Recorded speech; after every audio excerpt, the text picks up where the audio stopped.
이번 시간에는 워렌 버핏 비트코인은 나쁜 결말로 끝날 것이다. 그 워렌 버핏의 말, 비트코인은 나쁜 결말로 끝날 것이다. 파멸 임박 이렇게 해가지고요. 이 제목으로 비트코인에 대해서 이야기해 보도록 하겠습니다. 좋아요와 구독을 누르세요. 그리고 워렌 버핏이 최근에 암호통화 분명 나쁜 결말 이렇게 얘기를 했어요. 그래서 오마의 현인 워렌 버핏이 비트코인 등 암호통화의 장래가 어둡다고 판단하고 자신이 잘 알지 못하는 암호통화에 투자 않을 것이라고 했다. 그래서 버핏이 인상 깊은 말을 했는데,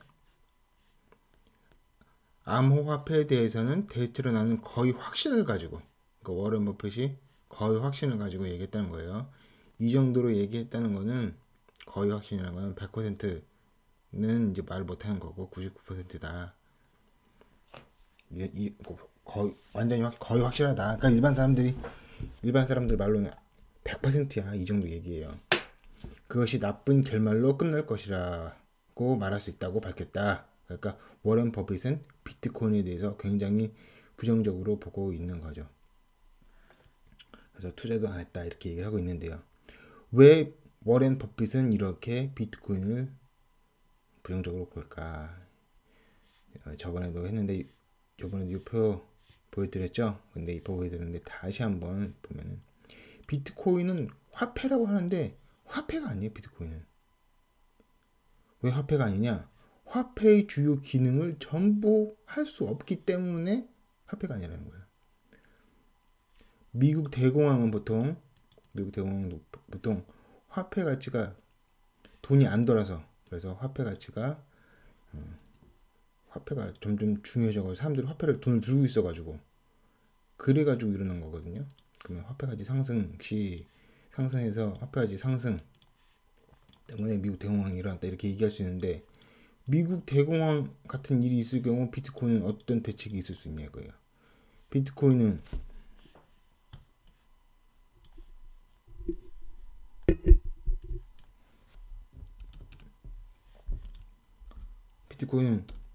그게 발행량이 한정되어 있죠. 비트코인은 발행량이 한정되어 있다고 하는데, 그럼 발행량을 조금씩 늘려서 화폐 가치를 조금씩 하락시켜야 되잖아요. 하락시켜야 되죠.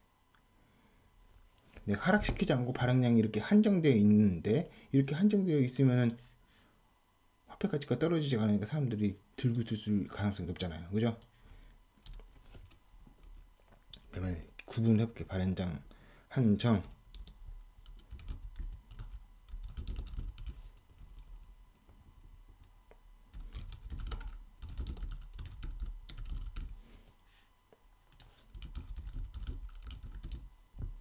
이렇게 네 단계로 나눠볼 수가 있겠죠. 그래서 발행량 감소, 화폐 발행량이 감소하면은 그 화폐 가치는 상승하겠죠. 그럼 사람들이 소비를 하지 않겠죠. 이거 들고 있으면 무조건 유리하니까.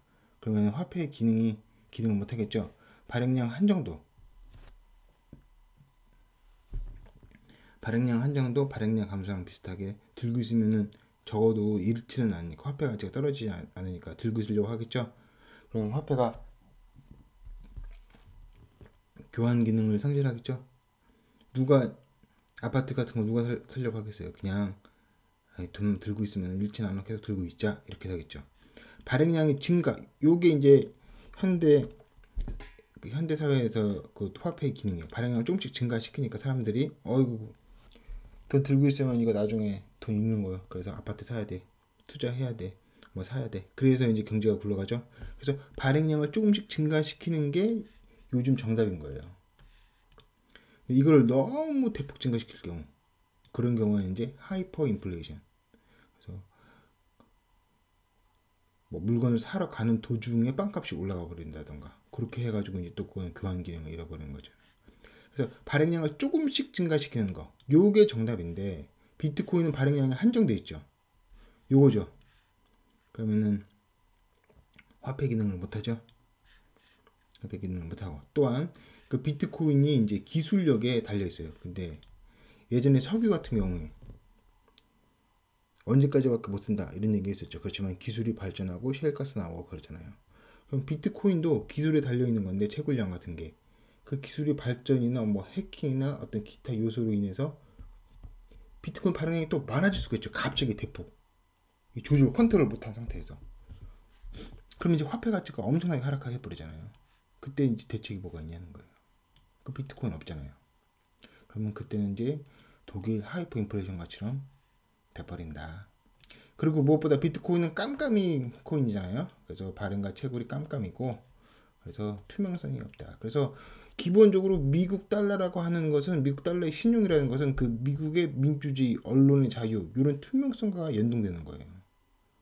그래서 예상이 되고 법적 안정성이 생기고, 아, 다음엔 이렇게 될 거다, 이게 다 아는 거예요, 미국 달러가. 그래서 미국 달러는 금과 연동이 안 되지만은 민주주의나 언론의 투명성에 의해서 이제 그 신뢰가 쌓여 있는 거죠. 그 신뢰에 묶여 있는 거죠. 그래서 미국 달러가 강한 겁니다. 지정 확정 얘기는 이제 차치하고 나서라도. 그다음에 비트코인은 법적 강제력이 없다. 얘네들은 주권 네트워크가 아니죠. 달러는 주권국이잖아요. 그래서 법적 강제력과 너 안 지키면은 잡아가 버릴 거야, 그런 신뢰 관계가 이런 폭력성의 전제에 있잖아요. 그런 신뢰 관계의 배후에 있는 그 물리력과 폭력성, 법적 강제력을 미국 달러는 갖고 있지만 비트코인은 그런 게 없다.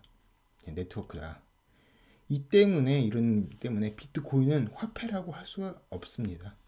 화폐라고 할 수 없고요. 그래 비트코인을 가상화폐라고 하는 거, 그렇게 광고하는 거, 그런 걸 다 규제해야 된다는 거예요. 가상화폐, 화폐가 아닌데 가상화폐라고 하죠. 또 무슨 기사 나오면 무슨 노란 황금 동전처럼 이렇게 해놨어요. 황금 동전으로 해놓고 삐 이렇게 써있고. 근데 그게 아니죠. 비트코인은 그 동전이 아니잖아요. 동전이라고 해놓고 황금처럼 해놓고 실질적인 기능은 화폐 기능이 없고. 그래서 이 비트코인을 코인이라고 부를 수 없게 해야 되고, 또 화폐라고 부를 수도 없게 됩니다. 규제해야 돼요. 광고 규제. 이거 공정위에서 광고 규제해야 되는데 지금 안 하고 있는 거예요. 그거 규제해야 됩니다. 그거 나중에 다 이제 정치적으로 문제가 돼요. 왜 그때 규제 안 했냐? 이렇게 해가지고. 그럼 어떤 사람은 그래요. 야, 응? 워런 버핏은 뭐 그렇게 얘기했을지 몰라. 그렇지만 빌 게이츠는 IT 업계 있지, 빌 게이츠 있지. 빌 게이츠는 비트코인이 좋다고 그랬어. 화폐보다 낫다고 그랬어. 이거 봐봐. 그래서 빌 게이츠 비트코인 화폐보다 낫다. 이렇게 얘기하는 거예요.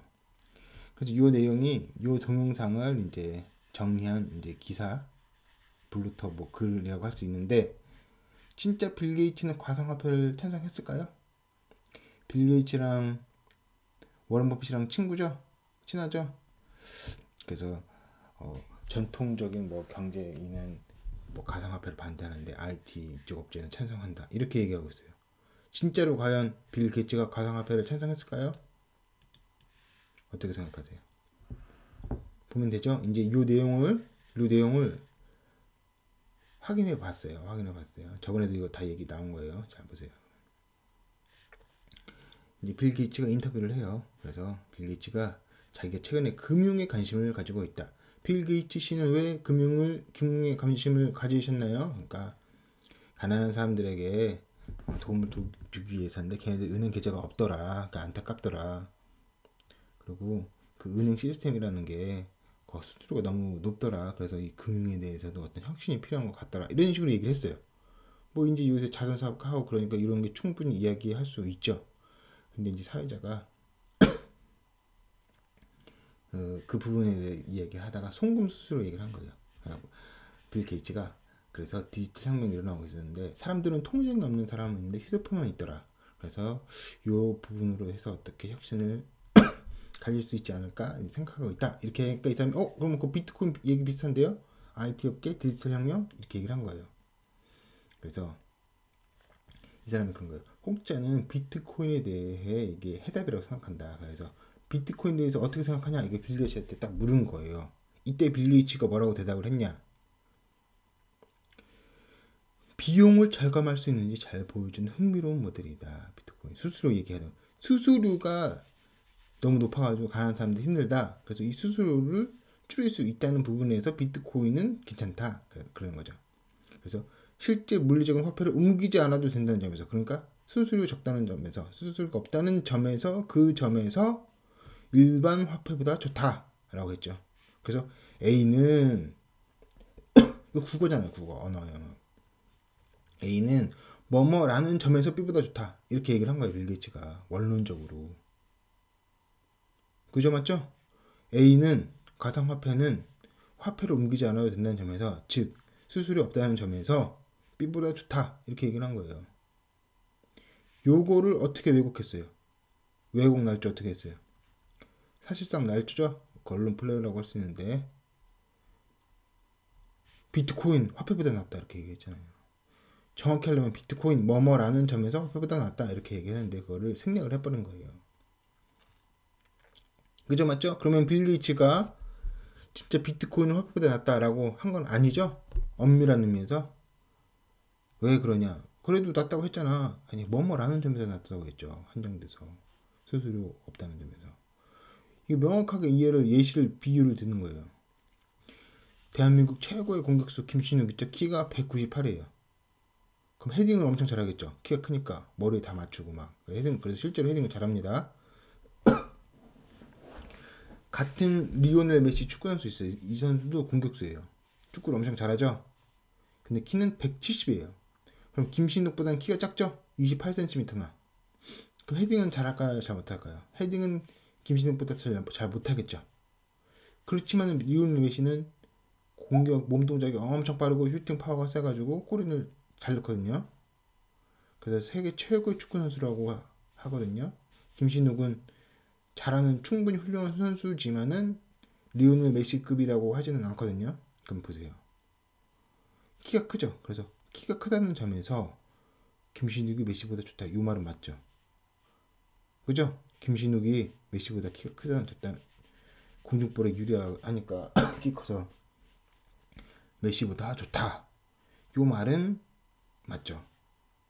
근데 이 말을 앞에 걸 지워버리고 김신욱이 메시보다 좋다, 훌륭한 선수다, 이게 맞습니까? 요 앞에 것만 있고 없고 차이지만은 말이 하나는 참이 되고 하나는 거짓이 되잖아요. 그죠? 그래서 비트코인이 뭐뭐라는 점에서 좋다고 했지, 비트코인이 일반 화폐보다 일반적으로 좋다고 한 건 아니다. 이거는 일종의 왜곡이다. 이해가 되시죠? 그 다음에 이제 사고 게임을 하는 거예요. 머릿속에서 생각을 딱 해보는 거예요. 우리나라가 이제 비트코인이 진짜 가상화폐가 돼서 정복을 했어요. 그래서 한국은행의 그 원화도 다 물리치고 비트코인이 이제 통화수단이 돼버렸어요. 그래서 사람들이 다 통화수단으로 비트코인을 쓰고 있다. 그러면 이제 가정을 해보는 거예요. 원화를 안 쓰고 모두 비트코인을 쓴다고 해보자. 그러면 어떻게 돼요? 한국은행이 무의미해지죠. 한국은행에서 돈 찍어내는데. 그러면은 금융당국의 통화 정책 수단이 완전히 사라지죠. 아까 통화 양을 늘렸다 줄였다 이렇게 해가지고 경기 호황 불황에 대비하잖아요. 꾸준히 성장시키려고. 그럴 때 이제 통화 정책 수단이 없어져 버리잖아요. 그죠? 그러면은 금융당국 미스나 많아져. 그죠?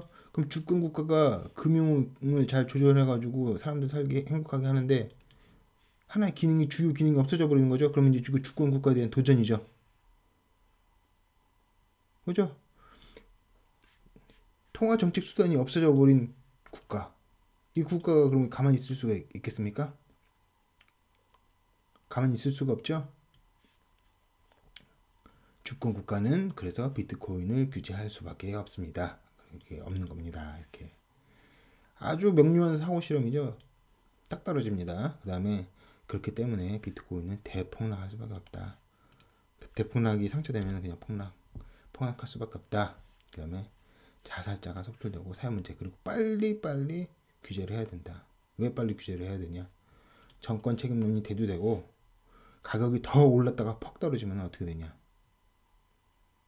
1층에서 떨어지면은 안 죽을 수 있죠. 비트코인 조금만 올랐다가 폭락했을 경우에 사람들이 별로 안 다칠 수 있잖아요. 근데 이게 왕창 올랐다가 떨어지면 규제 안 해가지고, 그럼 쾅 떨어지면 죽죠. 10층에서 떨어지면은 2층에서 떨어지면 다리만 뭐 부러진다거나, 뭐 2층, 3층에서 떨어지면 다리만 부러진다거나, 1층에서 떨어지면 안전하다거나 그렇지만 5층, 6층, 10층 이렇게 해서 떨어지면 사람이 죽어버리잖아요. 그러니까 과도하게 오르기 전에 빨리 규제를 해야 되는 거예요. 그죠, 맞죠? 그렇기 때문에 이제 비트코인은 규제를 들어가는 것이 맞겠다. 그래서 버핏도 이제 비트코인에 대해서 나쁘다고 이야기를 했다. 이렇게 명백하게 이제 이해하셨을 거라고 믿습니다. 그래서 비트코인은 투자를 안 하시는 게 맞아요. 그런 거를 투자할 게 많은데 왜 비트코인에 투자를 하십니까? 아무런 이제 가치가 없는 것인데. 그래서 추세 추종이랑 가치 투자가 있습니다. 추세 추종.